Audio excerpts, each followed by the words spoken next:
We're going to take us through this first start the 1200 meter leg.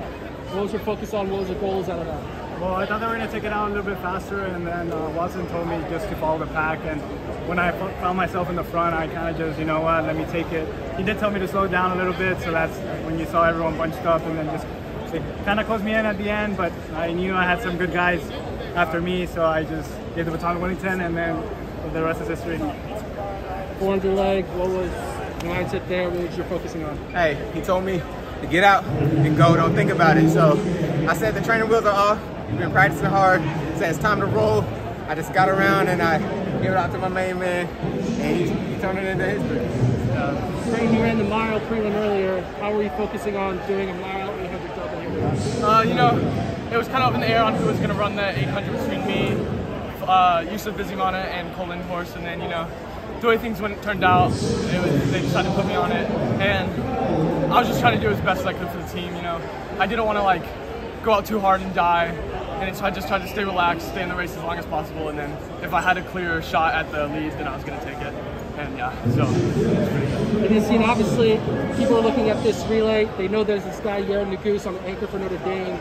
How are you focused on understanding that there's a guy who's an Olympian in the field, and you're going to try to outkick someone like that? I was just planning on focusing on my race. I was more thinking about times and splits than people. Luckily, this Wisconsin guy got it in front of me, but you know, I haven't always been one of the top guys in the country like these guys. Like when I started sophomore year, 24, 42, 5K, 659 mile. His dad, Paul Carosa, one of the best coaches in the country, got me down to 1508 and 419, so I even had a chance to go D1. Like I'm a walk-on. Like it's really an honor to be running with these guys. Like, hey.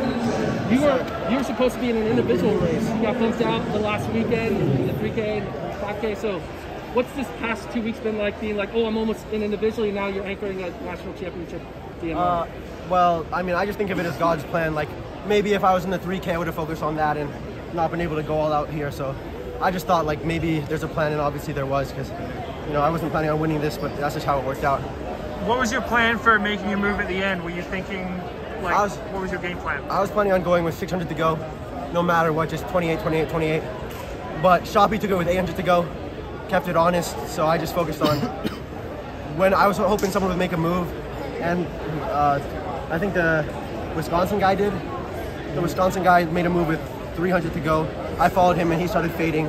I just passed. It wasn't really a move on my part, it was just reactions. Hey, he's the strongest one in the field. I want y'all to know that. It seemed like it was pretty physical. Like you got caught up in bumping a couple times. Everyone was bumping. It's racing. I wasn't even focused on the race more than I wanted to make sure I didn't drop the stick and that I wasn't duking it out, you know, throwing fists with anyone. So I was moving into lane 2. I got pushed into lane 2 2 or 3 times. The Wisconsin guy was elbowing, and then whoever I passed with 150 to go was also elbowing. I just tried to stay out of it. How does it feel, you guys watching him when he gets that lead on the home straight coming through? You know you guys are gonna win. How does that feel? Amazing. That's different. Supernatural. If I'm good, you know, I kind of got caught at the end, and like I was waiting in the back, and I kind of didn't know how it was gonna plan out. But then I really chose these guys, and I mean him anchoring it, I had no doubt in my mind that he was gonna clutch it up.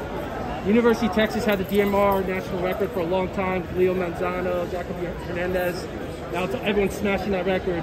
How's it feel to kind of bring back the DMR title to the University of Texas? We're just getting started.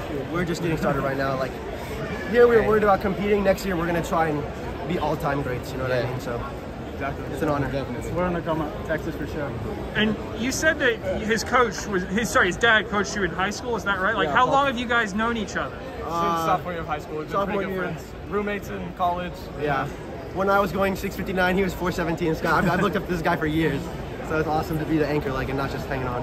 So, did you guys decide to go to Texas together, or how did that come about? He was a blue chip recruit, so he got recruited by everyone, and we're friends, so I went. That's really how I ended up. He deserved to be on the team. This guy deserves to be here. Coming up. You think UT's going to win the team title? I wouldn't want to say we are, but it's not a lot. Anything can happen. We're not gonna. I don't want to talk about that yet. Not to jinx it, but tomorrow's got to go well too. We broke seed here. We broke seed here, so you know. One thing doesn't mean anything. We gotta. All I gotta say is Texas is not entrusted to the timid or the weak. Exactly. All right, congratulations. Thank you.